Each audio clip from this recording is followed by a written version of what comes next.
hello fellow trappers. Old Seldom here. Well, I've been digging into old videos. You know, it's summer. I'm no longer testing. I'm no longer trapping coyotes, but so I'm going back in and finding material that I didn't want to put up on YouTube previously. But here's a good one. I think it's an educational one. It's a testing video. It was in 2015. You can see by the corn what time of the year it was here. Pre-camera, no trail cameras, no game cameras. This is how I did it for literally decades. And another thing, people say, well, you got a lot of coyotes and I try to explain in this video about my population. And I've used the term glean. When I trap coyotes in my territory, I glean coyotes because it's one track, one coyote. And unless there's still a family hooked together. But I'll tell you, what you see in this video is what it is. Now, I've been very fortunate over the years, and I trap the same properties, 25-mile radius of Midland, of where I live. And I've gotten a great relationship with all of my property owners. I'm able to go on their property any time of the year, 365. And that's what it takes. And when I retired, it not only did I really, kick up my testing, but I was able to literally have the time to study coyotes because it just wasn't a month here during the fall or winter. I was all year round, January, February, July. It didn't make any difference. I was on these properties and I had developed intimate knowledge of coyote travel patterns, how many coyote I had every year, and I retired in 1998. So it is what it is, and that's what I felt. My interest in coyote trapping was so in depth. I wanted to learn. I wanted to know the animal. So, again, I was fortunate to have great property owners. Now, most of my properties are anywhere from 40 acres to, let's say 160. I had one deer property that was 500 acres, and I had one dairy farm. The rest of it is all little things, little stuff. Because, again, you have to get permission, and there's lots of people in today's world, and even back then, didn't want anything to do with you on their property anywhere near deer season. So, again, this is a good example.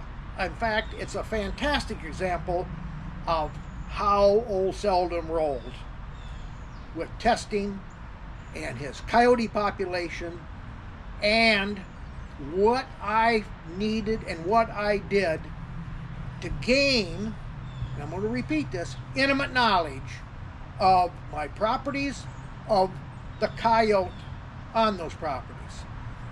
So, and I hope you enjoy it. This is a pretty good example of pre-camera days. So, anyway, listen. I hope you enjoy it. I'm going to have some more coming up. Videos that I did not publish, or a couple of them I did publish and took them down some years ago. So I'm going to try to clean them up a little bit, make them a little bit more understandable. So I wanted to do this little intro because I think it needed to be said and needed to be explained. Because there's always people wondering. They wonder about what's really, is his property like my property? Does he have all these coyotes? I haven't got any, and all this. When you are able to study coyotes as in depth as I've been able to since I retired, you got to be a dummy if you can't, if you don't know what you've got uh, for coyotes, for the animals and how they act, and you'll never hardly, I don't think, learn the insides or the finesse points of their inherent behaviors, which is the most important thing. Later, in test plot, this is the bench farm, and I trap this regularly and have for years. Give you a kind of a panorama view of this right here. This corner has always been good, right here. They travel back through the woods. This is pretty much surrounded by woods. You can see how how everything connects. We're at a cross, actually. So what they do is they literally travel the length of this, north and south, and they swing on through. So here's my test plots right here. Now here is the squeal, and you can see no digging, but we do have one track right there, if you can see that. But he didn't scratch, didn't dig. And over here is the Steppenwolf 2, and there's nothing. No evidence at all. So, we got a track, but that's that. On to the next one. Another test site, test plot, looking to the east, lane going up to the road, and there's a ditch that splits these two fields. Again, we're surrounded by woods, and this opening, this crossover right here, to get to this field, the coyotes cross right here, and then they head over to this corner, an outside corner or the inside back there. So put the test plots right flat where they couldn't miss them, and what I've got is nothing on the Steppenwolf 2, which is right there. But they, and this is really hard packed, as you would understand from the tractor driving over all the time. So somebody scratched at it, didn't get real serious with the digging, and I was having, this is a clay, harder ground, but I do see right over here, and there's coyote track, right there. If you can see that or not, but that's what we got right there. So this was probably, well, from the first time that it got worked, it looks like it was before the rain. We had a half-inch of rain on Sunday, and it looked like he came back and did a little scratch job and went about his way. But yep, I'm gonna bet that track right there is leaving this right here. So that's the squeal right there. No big digging, just a little scratching. That's that property that I've trapped off and on for years, and this is also a property that I have used as my test plots for many years. And this is, again, back in the woods, sand blow. Here's an example now. Now remember, we had that rain at half-inch. Well, right there is the squeal. Right over here, right there, is the Steppenwolf. But what you need to look at, most importantly, and this is what you do not want, well, you do want to have it happen, actually. It helps to eliminate. You see that track right there? And a track right there. Track there, and there, and there. Here, there. That coyote stepped right over the Steppenwolf 2 and never even hesitated. Never changed its gait. Now, I grant you, that the half-inch of rain and she's washed in, and there's probably half a teaspoon of lure in that hole. But if he smelled it, he didn't give a crap. He kept right on a trucking. Never even changed his gait, and here he is, 3 inches from that hole. So that's I just thought maybe you'd be interested in seeing that. This particular area, right here, in fact, right there on that little ridge, is where I tested Pro's Choice. And I gotta tell you, it was something to see. There was an excavation of a regular shovel, probably 4 shovels out of the hole. There was coyote crap all over. You can see where they rolled on it, and they kept coming back to it. So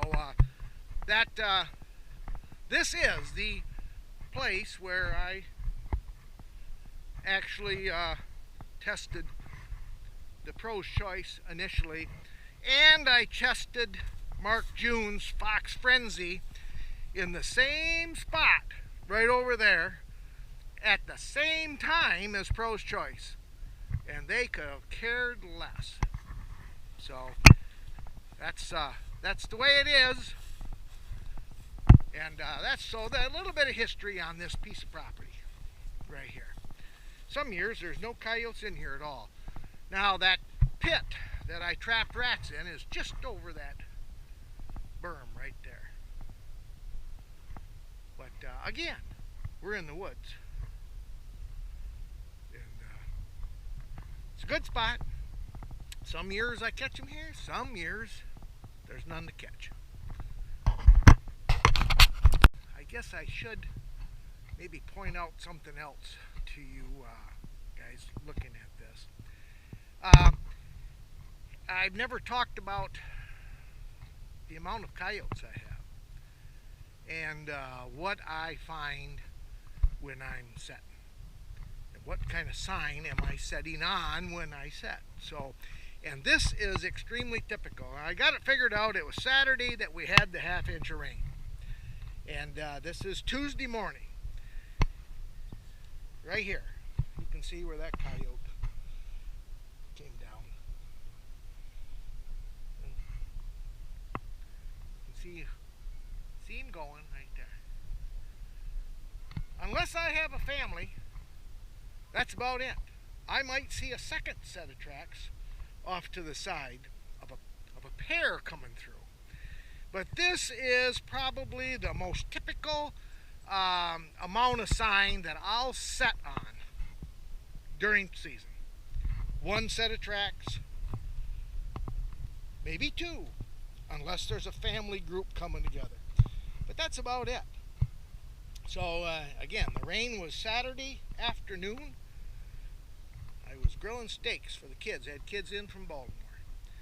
But yes, so that's I don't know what you guys have got, but that's what I work with. That is so typical, and that's why I decided I would film that and talk about it, because I don't think I've ever talked about that. You know, how much is how much. If I've got all kinds of tracks, everything's tracked up, or I got I have not come across a family group yet. So that's about it. The coyote actually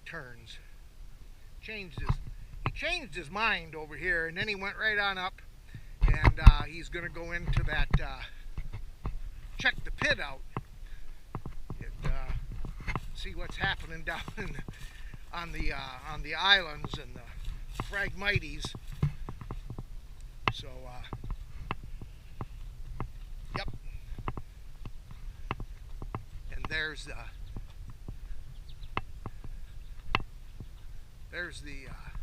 pit. Yep, that's it, trapped. Normally I have a set right there, and then over where my truck is, you can't really see from here, is on the other side of it is another great location. But this is the spot where they always they travel through. This is they come through back in both directions up through here. They go across the road far, goes woods for miles. So we're not we're only a mile outside the city limits of Midland, and I've caught as many as 9 coyotes on this property in one year and I think it was 8 days or 9 days. But irregardless, you should be able to see with this coyote come down through here, right there, and I believe it's a different set of tracks going that direction right there. Now that's heading to the southwest, so you can see where he comes up through here.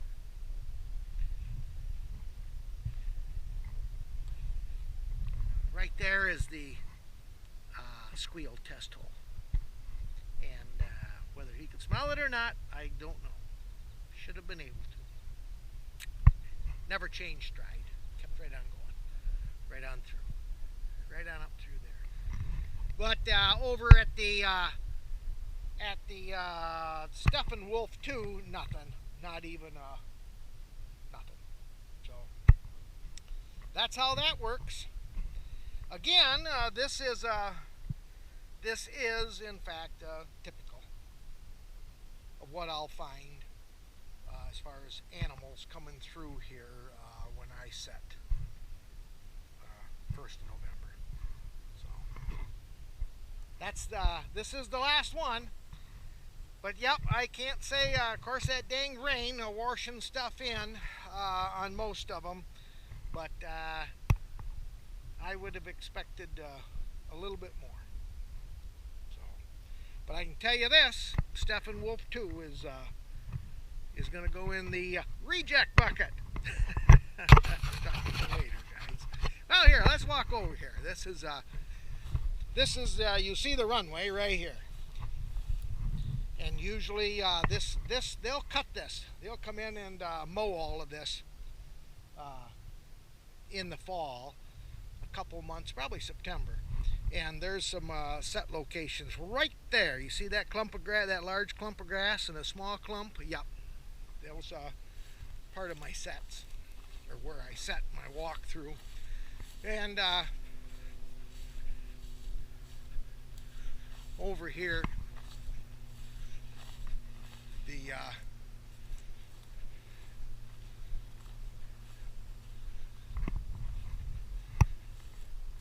this is a plug. They transplanted a pine. That's a plug right there, and this has been a good spot. But I don't see where where either one of those coyotes came through this particular spot and went up through there. Could have been over here.